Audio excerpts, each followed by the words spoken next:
Now please welcome to the stage tonight's very special guests, Pauline Menczer and Luke Kennedy.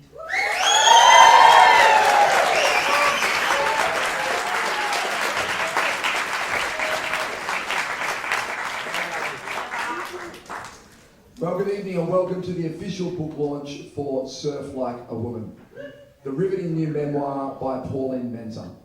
My name's Luke Kennedy, your MC for the night. But our official guest for the evening was the 1993 World Champion.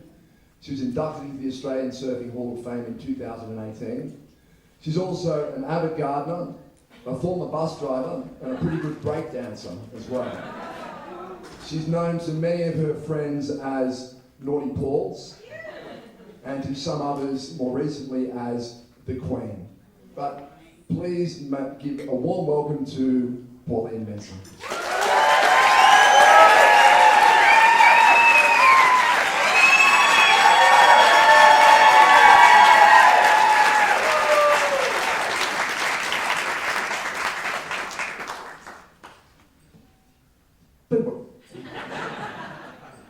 What a crowd. So Pauline, let's get straight to it. Why did you decide to write a book? Because I wanted everyone to know really how naughty I am. For a number of reasons actually. First of all, when I got a lot of really beautiful messages after the movie Girls Can't Surf, I realised just how important it is to share my story. And when you're getting messages of people that are suicidal because they're so fed up with living with arthritis, and they said when they saw my movie that it made them really want to get up and live life again. And so I realised I do need to share it and be open and honest. And when I see also the surfing today and they talk about the history of surfing, a lot of them don't know all those personal stories or have enough, there's not enough history there. So I realised I needed to do that. And even writing the book was very difficult to find out about history. Luke Benedictus, he's not, where are you, Luke?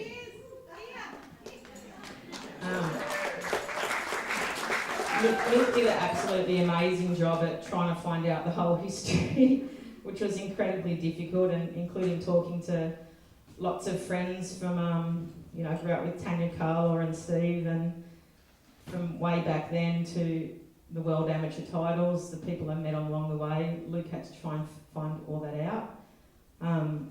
He's a posh Englishman meeting this crazy surfer girl and hasn't surfed before, so yeah, learning to write all about surfing was a big job. And that's the main reason I did it, and also just to hopefully, from people hearing my story, to inspire. And so for me, that was the main object in the book, is to hopefully make people feel good and hear the story and my struggles and how I still made it. I just thought it's important to share it now, because to me, when I look at surfing, it's all about marketing. It's just like sell, sell, sell, sell, sell. And I'm like, we need some characters, and I want to just let people know my story, and so this was a perfect opportunity. Yeah, it's a fantastic read. If you haven't got a copy, please make sure you grab it on the way out. One of the things the book does extremely well is capture Bondi in the 80s. And so you grew up with a single mum, Grace, and 3 brothers, 2 sets of twins. What was that experience like? I really learnt to defend myself really well. And I think that's probably why I'm the fighter I am today, because 2 older brothers, 3 years older, and a twin brother was really, really difficult. But it was just awesome having a mum like mine, because she was just so incredibly resourceful. And like, for instance, we'd come home with all these different birds and guinea pigs and go to the Easter show and come back with a duck, and Mum's like, oh, I need to build an aviary. So she goes, righto kids, we're going to the street clean-up now. And we're like, why? And she goes, well, you keep bringing home these animals, I need to build an aviary. So, go collect all the things from the streets and bring it home. And, even we needed a shed as well, so she goes and gets bricks off the side of the road and all over. And yeah, even she got these chairs that I'm like, oh mum, these chairs are so bad. You can't bring these home, you know, these recliner chairs. And I'm like, look at all the holes in it and stuff. She goes, yeah, but I'm going to go and learn how to upholster. And so she did. She upholstered those chairs, and God bless her, they were around till the day she died. But yeah, so I learned to really make something from nothing for my mum. And that thriftiness, that resourcefulness, that actually came in quite handy when you were doing the tour and you didn't have much money. What were some of the schemes that you operated to pay your way around the world? Oh God, everything. You don't want to know some of the things, but I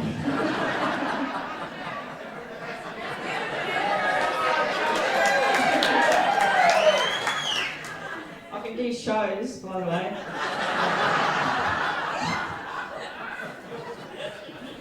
No, I did lots of buying and selling things, like, you know, back in the day, 501s were the in thing, so I would buy, you know, like 50 pairs of Levi jeans and then bring them to France and sell them for 3 times the price.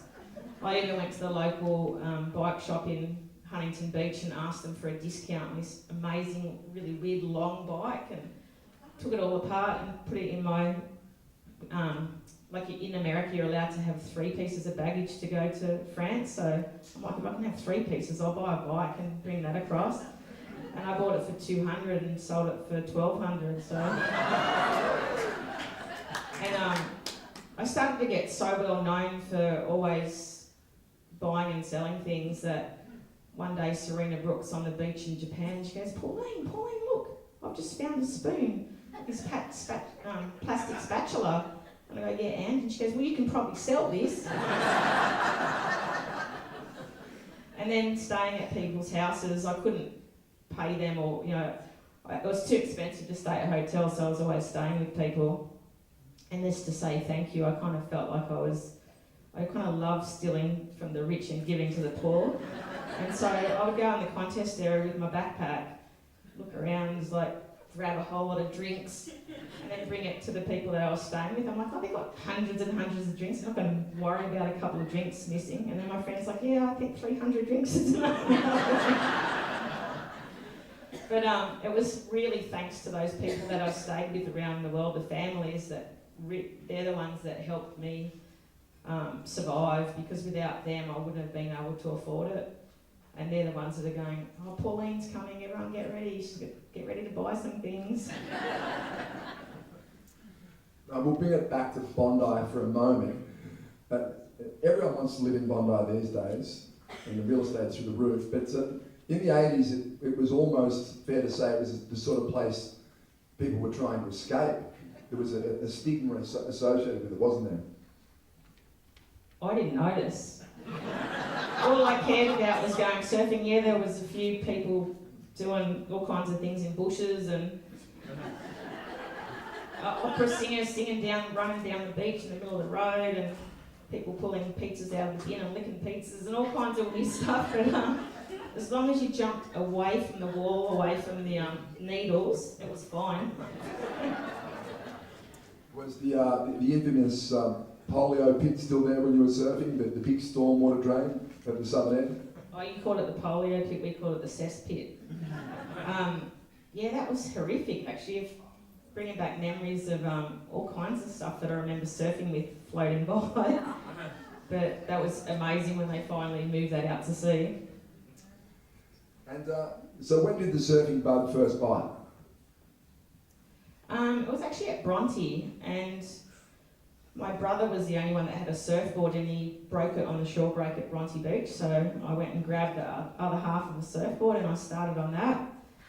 And believe it or not, I could stand up on half a surfboard and just was hooked straight away. And so then I said to my mum, I want to start surfing, and she said, well, you're going to have to be resourceful and come up with some money to get a surfboard. So she would bring us down on Sundays to Bondi Beach and go collect all the cans off the beach, any towels or clothes or anything that got left behind, another Garra sail, and crushing the cans in the backyard, like hundreds and hundreds of cans. And back then it was by weight, not per can. And I remember my brother saying to me, I was saying, like, taking the sand out of it, and he goes, no, leave the sand in, it will wave all right. So any parent out there that's got a kid asking for a surfboard at the moment, you've definitely got a story to take home about how to earn it. So how did you make the leap from sort of the first board from collecting cans to suddenly the lights go on and you think, okay, I'm actually pretty good at this and I want to try and do something with it? Well, that was basically because a professional surfing event came to Bondi Beach, and I was so excited to, finally see some professional surfers. And I remember going, well, I'm going to show them how I can surf. So I was in the contest area and I kept catching waves, and I was the only one in the contest area, and they kept saying, that little boy, get out of the contest area. And I'm like, well, they're not talking to me. I'm staying out here. And Kathy Anderson comes running down the beach and goes, Gromit, get out of the water, they're talking to you. Anyway, I remember watching them surf and thinking, I think I surf as good as them, that's what I want to do. And then I'll never forget, a TV crew just somehow, I'd love to find the footage, happened to come up to me and said, is this what you want to do? Do you want to be a pro surfer? And I'm like, oh yeah, that would be good. And they go, what is it that you want? And I'm like, she goes, do you want the money, the fame? And I went, oh, I want it all, I have it all. And so when she said that, I just assumed that there would be amazing money and not till I turned pro, later on I realised that dream didn't really exist.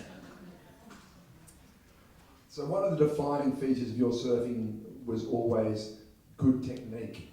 And the title of the book is actually a little bit of a play on words there. Where did that technique come from? Was it innate, something you worked at? Was it because of coaching? Where did that great style, the surfers like to call it, come from? That actually came from Victor Ford, my style, I believe. He had a lot of input, and Victor Ford used to own 2 surf shops, and the way I met him was I only had $20 to go get this surfboard at Bondi Junction, and he had a surfboard in there that was $20, and I had to go in there and try and talk him down. And then he said that I could have it for $20, and he said that he would really like to help me, whenever he can with my style. And so he would always help me learn like the proper position, and taught me about surfboards, and said, you should write down everything what you like about a surfboard and what you don't like. And so I think a lot of that at a young age really helped. And he did that as well as, just from, being a good person, didn't have to pay him as a coach. And then he also took me to Crescent Head from, the second surf trip I ever went on up the coast. So yeah, it was nice to just have, there was, people think, when they hear my story, they think there's just always bad people around, but there was still some really lovely people in my life that helped me get to what I achieved. And the book goes into detail, and it's a well-known part of your story that you struggled with rheumatoid arthritis from a really young age. So on a physical level, how debilitating was that when it was at its worst?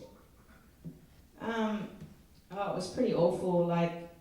The way I explain to people, it's like you've gone in a marathon, like a 100k marathon, and done no training whatsoever, or slammed your hand in a car door.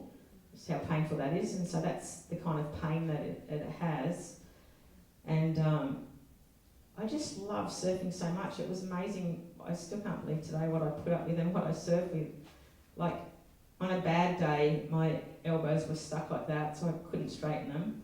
I couldn't bend my wrists, I'd be just like that. Couldn't turn my neck. And even if I had to brush my hair, I'm trying to brush my hair like that.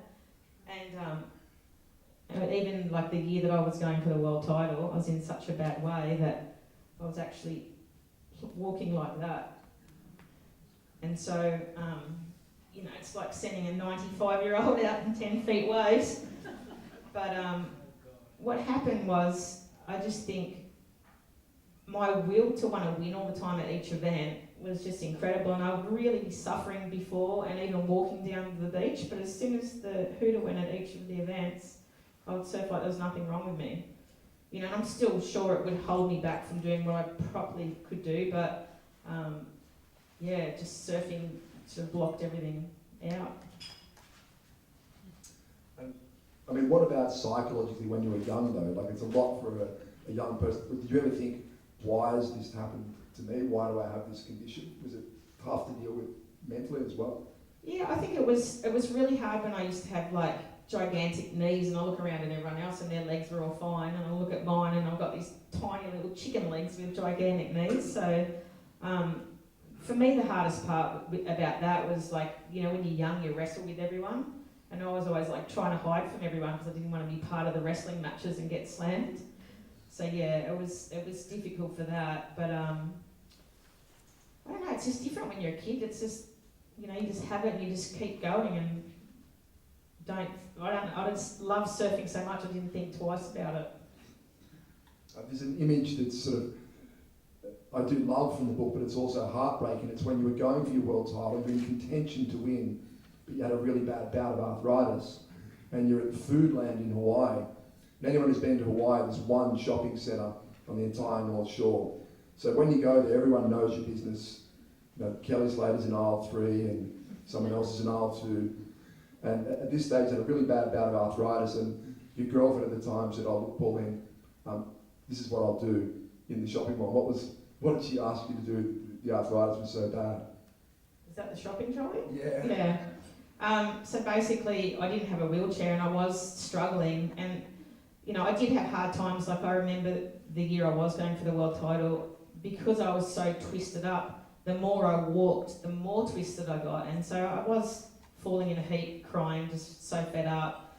And then I just said, you know, probably the best way to go shopping is to put me in the shopping trolley. And then, yeah, it is a bit like that. You just hide from everyone. And even the people in the supermarket thought I was just having a joyride. But I'm like, no, I really need it because I don't have a wheelchair. And yeah, stories get twisted when you do media stuff. People were thinking I actually was getting pushed to the beach in a wheelchair. I'm like, no, I didn't go to the beach in a wheelchair. But the part of the story of that process of going for the world title is I was in Japan. I got quite unwell, and then my arthritis came back with absolute vengeance. It was the worst ever, and I had 2 months at home getting ready to go to Hawaii. And my coach at the time, Steve Foreman, he just said, well, he didn't say it to me, he said it to me only a couple of years ago. He just said, you know, I didn't tell you this back then, but I saw the way you were walking and the way your body was, and there's no way I thought you were going to go to Hawaii. And so I ended up going to Hawaii 3 weeks early, and I couldn't surf at all, so I was just basically doing grandma exercises in the swimming pool.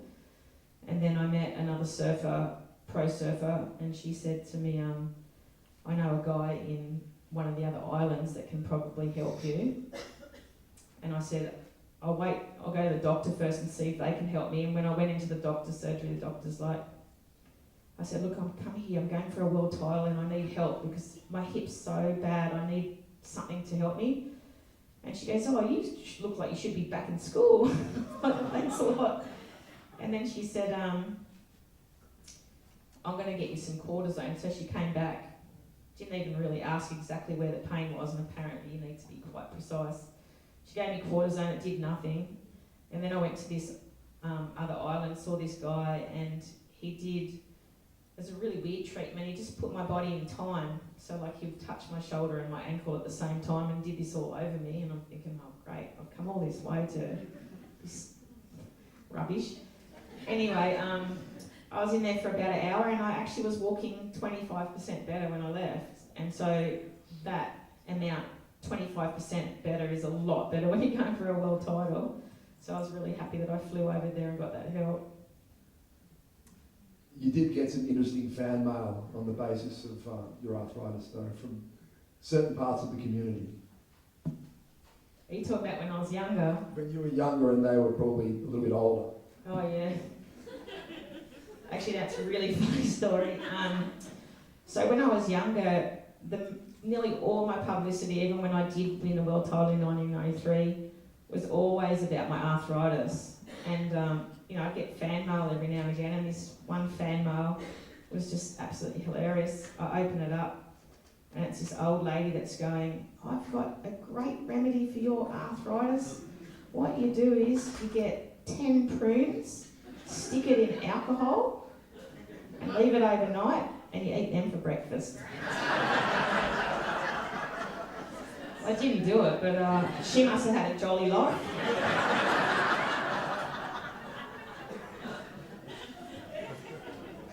Now, on the flip side of that, though, you do know what it's like to be in total command of your physical self, in that absolute flow state. Athletes call it the zone, where I think you even mentioned, at Sunset in 1992, where you feel invincible. What is it like when you're actually totally in that moment and you do feel invincible out in the waves? Yeah, when my body was good, I just felt like I could conquer the world. And I guess when you're putting up with that kind of pain and you do feel good, it just brings out this extra amount of, just being relaxed and everything. And I used to go to Hawaii and just want it to be bigger, wanted to just surf crazy waves and just love the adrenaline rush. So yeah, even though I was always struggling with my body, I still wanted to ride the big waves. Yeah, you thrived in big waves. Had some of your best results and you obviously enjoyed it. Yeah, I love the rush and just the feeling of, it's just really incredible when you've got just nature pushing you along and just being so gigantic, and that feeling of, especially at sunset, when you're riding a wave, you never feel like you get to the bottom. As you're going down, it keeps getting bigger. And so you just, even though it might be 15 foot, it feels like you're dropping 100 feet. And so it is scary, but I just love the adrenaline rush. Now, you obviously loved your career and you loved being a professional surfer, but there are a lot of aspects to it that were tough. One being the fact that the blokes got paid about 10 times more than the women. I think you referenced a stat in the book where the total men's prize money was well over $1 million, and the women's prize money wasn't even a tenth of that. So how did it feel putting in as much work, doing as much work with coaches, and surfing at your absolute best and getting paid less than a tenth? The hardest time was when you were for instance, we'd arrive in France or South Africa or somewhere like that, and all the girls are carrying, we have these board bags, there's 5 boards in a board bag, so it's like dragging a coffin around, and they do call them a coffin bag, and we're all going from hotel to hotel to find the cheapest hotel, and we're on the back streets, and you see the guys just rock up right there to the Marriott, right in front of the surf contest. And so I didn't realise any of that until I actually became a professional surfer. And then I remember looking on stage a few times at the guys' checks and then the women's checks, and I'm like, what is going on? And then, the more I did it, the more I was just getting frustrated to see how we were just the sideshow. And, even getting to somewhere like California when they said, okay, we're going to call off the men's today because the wind's up and the tide's too high. Oh yeah, but we're going to put the women on, and we're going to have a beauty competition at the same time, so you're not watching the women surfers, you're watching the beauty contest instead. I guess one of the incentives for becoming a professional surfer was the idea of being out in perfect waves with 1 or 2 other people. I assume that was a motivation for you. And it didn't, as you explained, it didn't always work out like that for the women in that era. But there was one contest in Jeffreys Bay where the expectation really is that you're going to surf perfect waves. It's probably, maybe the best wave in the world. And you got there and you were thrown out in 1 foot wind-blown rubbish. And you weren't having it, were you? No, so that story, there was actually a couple of stories before that, but so what happened is there was many events where this kind of scenario kept happening and happening, where the surf would be crap and they go, okay, we're going to put the women on. And so a few times at other events I tried to get the girls to not paddle out, but there'd always be one girl that was say it was a Roxy event, and they'd be sponsored by Roxy, they're like, no, I have to go out, I'll lose my sponsor, so I'll go out. But this time in J Bay, I said it again, let's just not paddle out, and everyone just did the same, they didn't paddle out. And then from that moment, because everyone was always scared of getting fined as well, and then when we all stuck together and didn't paddle out and we didn't get fined, we realised we actually do have a voice. And so after that is when we ended up getting a representative for the girls' surfers. And so when they wanted to put us out, they had to ask our representative from then on. And so it felt really good to just kind of go, no, stick it to you.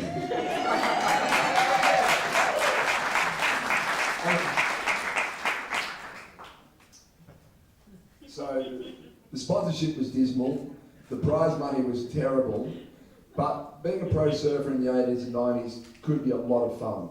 And you did meet a lot of people and have a lot of good experiences along the way, I think it's fair to say.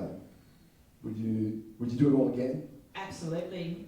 I absolutely loved what I did. The struggles made me the person I am. I appreciate everything in life. And yeah, like the thing I miss though is entertaining. I think that's why I like being and I really do miss, like, you've probably heard about some of the stories, but I did like to entertain, but in a silly way. And I think that came from having arthritis most of my life and having, you know, a lot of pain and a lot of suffering. When I felt good, I always, just naughty Pauls came out and I just liked to be silly. And so on tour I wasn't known just for being a good surfer, I was known for being a silly entertainer. I think there was a couple of alter egos, wasn't there? Was there the sumo character was probably the most famous? Yeah. I have to read the book to find out some things. Yeah, exactly. Pauline's not going to do sumo tonight.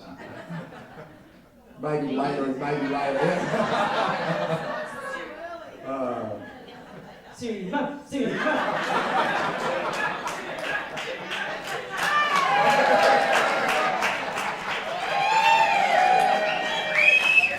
I normally do that with my top off.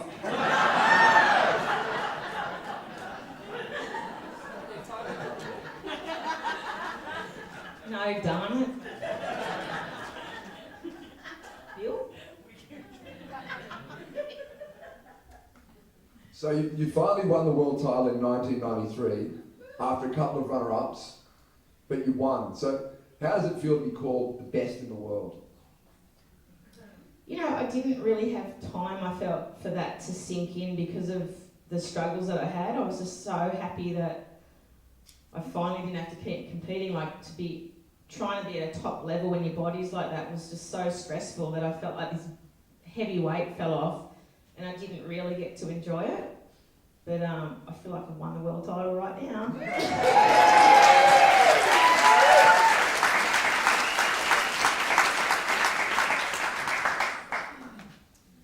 Now, I guess at the time, you hoped the sponsors would come knocking, and you were very proactive about it. You put together a portfolio, and you went over to Florida to a trade show. But it was probably the most heartbreaking part of the story and the book. It didn't really happen for you straight after you won the world title. Yeah, I decided to fly over there and had about 10 portfolios in my backpack and went to this big trade show and started going up to all the different booths. And I actually thought that, you know, the people in the, like, higher up in the company would be there, but they were sort of, you know, just their local workers, but none of them really knew anything about surfing. And I went up to quite a few of the big name companies saying I'm here to find some sponsors, and they're like, who are you? And then I'm like, I'm the current women's world surfing champion. They're like, oh, isn't Lisa Anderson a world champion? I'm like, no, I am. And so, yeah, that was really, really disheartening. And after that, I'm just like, bug you all. I'm just going to do it on my own and keep selling my jeans. And, oh, you want blonde hair, do you? Okay, I'm going to do my hair blonde. Oh, you want me to stand out? Okay, I'm going to do a blue mohawk, put some glitter on my face, and then I won Huntington Beach, didn't I?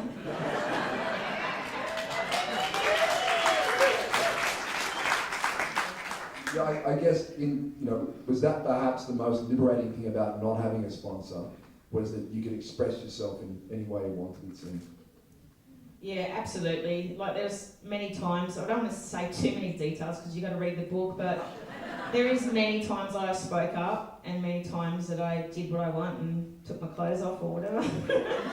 But I really loved the fact that I could just be me, and you know, a lot of people always, so like, there's a positive in every negative. Yeah, I didn't have the sponsors, but I could could be just free and do what I like and say what I felt. And I even remember one time having a meeting with the judges, and this is with all the girls because none of the girls were happy that one of the surfers was married to the head judge.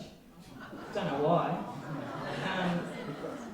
But we had a meeting of like that he shouldn't be judging, at least her heat. But anyway, another head judge that was on at the time said, "Oh, just want you girls to know that Pauline's actually the only one that comes up and tells us what she thinks, like if she doesn't think this judging's fair."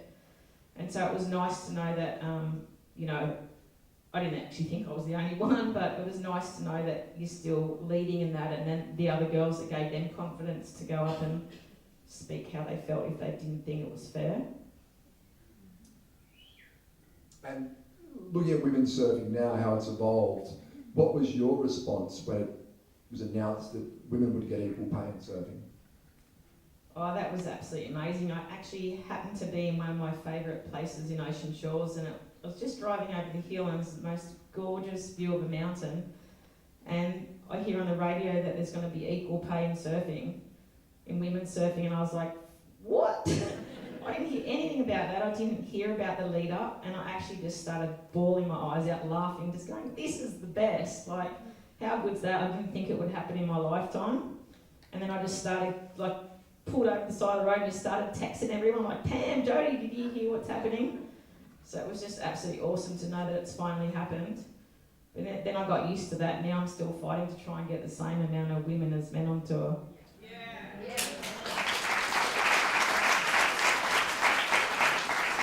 So you still follow women's surfing pretty closely?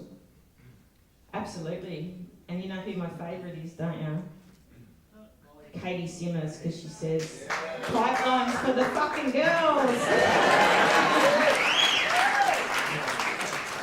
I just have to say that really resonates with me, because the first time I ever surfed pipeline, I was told to go in because I'm a girl, and I was like kicked at and just said, girls can't surf here. And so when she said that, I was just the best.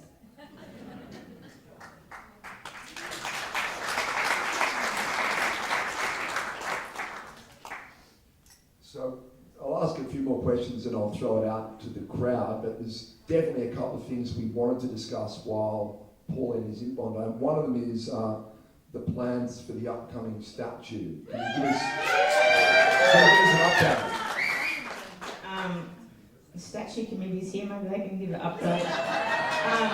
I'm not sure, but how good would that be? Like, I just would freak out. I don't know, it's just really weird, but it would be absolutely amazing. And I just think of the new generation, you know, like when I was riding a skateboard down there and didn't see another female surfer anywhere, and to know that all these little kids can go past me and go, I want to be that, I want to be a world champion. It would just be the best.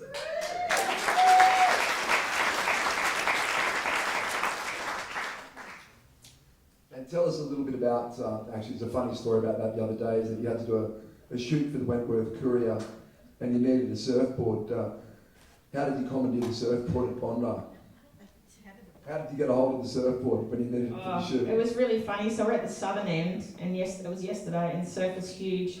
So she said, did you bring a board with you? I said, no, I didn't actually. And she said, oh, we need a surfboard. And I said, oh, we'll just go down the beach and try and find one. And then we're at the southern end, and there's no one surfing at all. It's too big. And so she takes a ton of photos and everything, and I looked at it, and I'm like, kind of needs to have a surfboard, doesn't it? And she said, yeah. And I said, okay, it looks like there's surfers down there. Let's go to the northern end.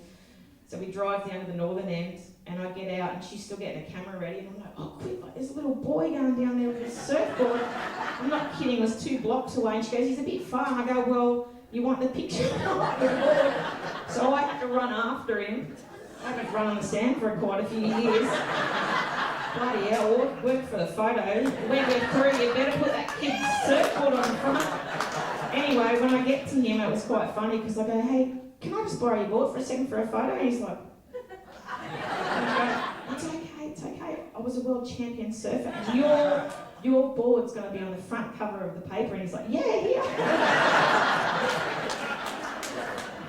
That has to be the cover shot now if anyone can be curious. So what else have you been up to recently, Pauline? What's happening in Pauline's life now? Well, I was a school bus driver for a while, and now I'm a carer. So I look after a guy that has MS, and he can't move his hands or his legs, and so he's got a chin control wheelchair. And after looking after him, I realised just how bad accessibility is on our beaches. So I've been really trying to fight to get better accessibility in the Byron Shire. There was an adaptive pro surfing event come to Byron Bay, so I got there with my phone and started videoing all these different people with different handicaps. And I actually asked if Stephanie Gilmore could come to the contest and say hello, and got everybody to do this little video of saying stand up for surfers, and then at the very end to say make beaches more accessible. And so I found an organisation, Accessible Beaches, that was happy to take the video and use it to try and promote more and more. And yeah, just been going to the council and trying to get them to fix the roads and the massive potholes so my friend doesn't fall down a 30-centimetre pothole. And so yeah, that's kind of become a passion now. Still fighting for the underdog.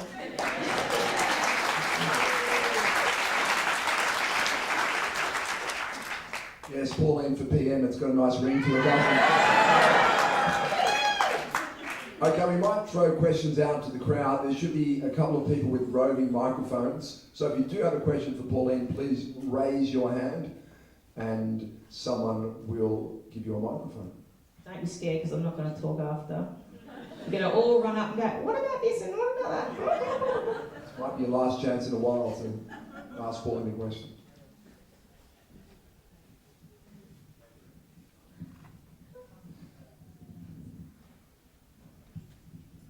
Hi Pauline, my name's Glenn. I happened to watch you grow up surfing at lots of comps when you were a junior, and you had to deal with all the stuff here at Bondi with a lot of male surfers and not a lot of female surfers. And you touched on it, but what about when you went and you did have a panache for surfing big waves? Because I went to Hawaii with you a couple of times. But what about your wipeout at Margaret River? Can you tell all the people about that wipeout in 1990 when you went over the falls and you took on an absolute beating, and how you actually how did you even go for that wave, and what was it like being out there, and how did you deal with all that? I'm actually going to leave that one for people to read the book. Because that's like one of the best stories in there, so we'll leave that one. But Glenn Pringle up there, he was there. Glenn was at the World Amateur Titles with me, and he was there when that guy was trying to kick me in the gut. And he was like, watch out for those boys out there at Pipeline, and Ben got told to go in too, didn't he? Good work, Pauline, I love it, it's awesome.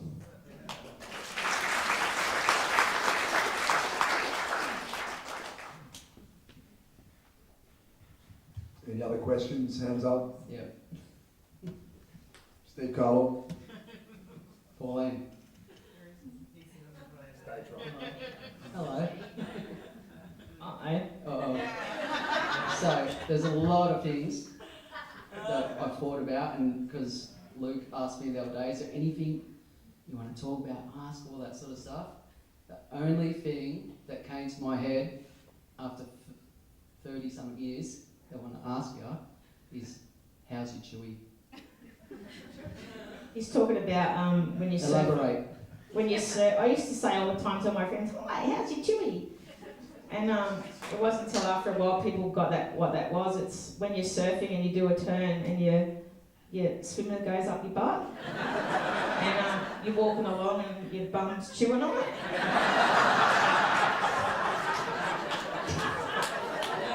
So then if someone out there, swimmers will be, "Oh, how's your chewy?"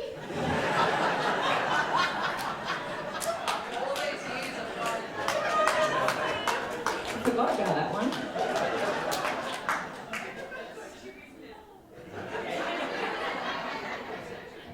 It's a new chewy world, isn't it? Maybe we should start a swimsuit. Called chewy.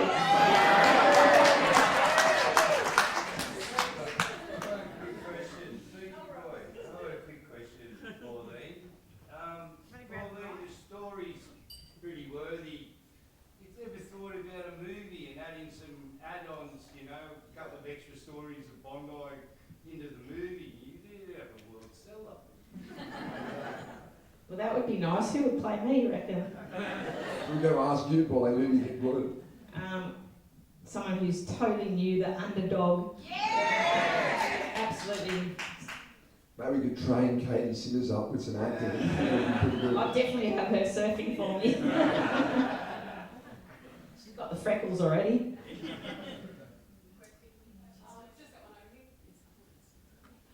It's a bit hard to ask a serious question after the chewy, Pauline, but I wondered how the arthritis affects you now that you're older in your day-to-day life. So, since I was on tour about 4 years ago now, I ended up getting another very rare autoimmune disease.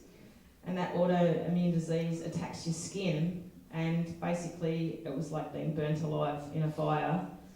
And I had sores all over me and really suffered for 2 years on high doses of steroids. And I actually, at that time, did wish I wasn't here. But finally I found a medicine that works, and it's called rituximab, and it basically suppresses half your immune system. And I always say there's a positive and a negative. The positive is that medicine works for arthritis. So at the moment I'm still on rituximab, but I'm healthy as, and I can surf a lot, and my body's good. I'm getting lots of love, which is absolutely amazing. Second world title.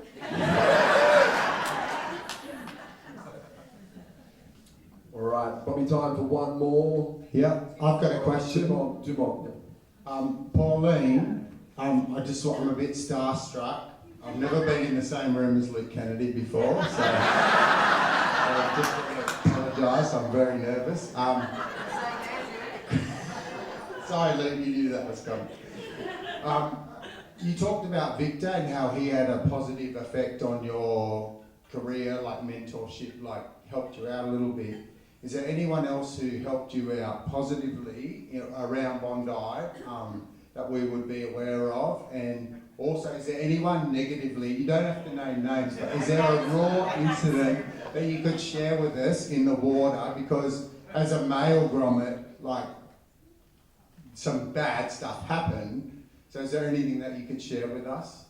Positive and negative. Yeah, there was always, 5, 6 guys that were always amazing and always helping out. And then, there was, I'm not going to name names, but one in particular that was just a nutcase who drops in on me on a wave and then decides to punch me because he said that, go in or whatever, this is my place. And then, what Bondi was like, word got round and everyone found out about it, and then the police found out about it and they asked me to make a report, and I said, no, I'm not making a report because of all the revenge things he's done to other people.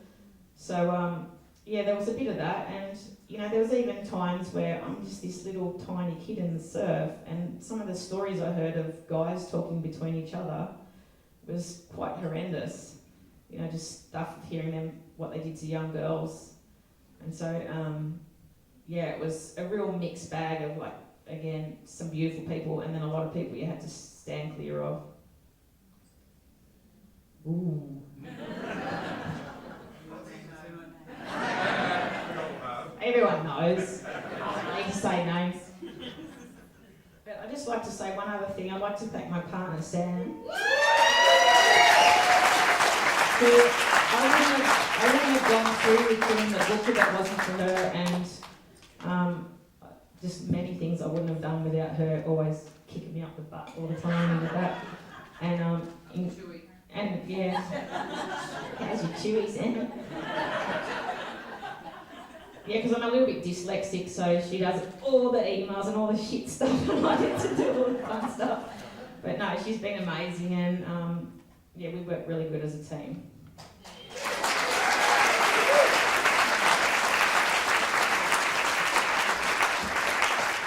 Okay, so we get one more question in the front here. I've kind of got 2 cheeky questions. So, first one is, do you have a particular wave anywhere in the world where it was just pure bliss, you rode this wave and went, damn, that was super fine? If so, where was it? How big was it? And all the rest of it? The first question would be Fiji, that was like one of the first great places we got to go to. And so the waves were just absolutely perfect and incredible, and it was only like the top 16 women in the world staying at this island, and so it wasn't crowded. And that was the first time we really got to feel the dream tour. So that was my most magical memory for sure. And my next question is, if you are not busy tomorrow morning at 9 a.m, will you please come down to Surfing Mums at Maroubra and come say hi to all the surfing mums and our bubs? Because we'd love to buy you a coffee and you can babysit and all the surfing mums But no, we will legitimately be surfing mums tomorrow at 9 a.m. Unfortunately, I'm flying back tomorrow. Not till lunchtime, so yes. Yeah, Pauline has to get up to the early at Bondi tomorrow. Waves will be really good at Bondi. Yeah, I didn't bring my board with me. I'm still a tight ass, so I don't want to pay $50 each way for my board.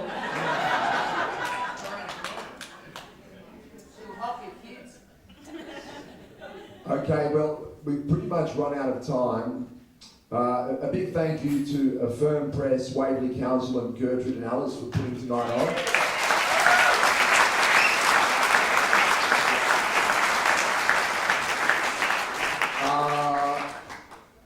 Of course, a big thank you to our very entertaining guest of honour, Pauline Menczer.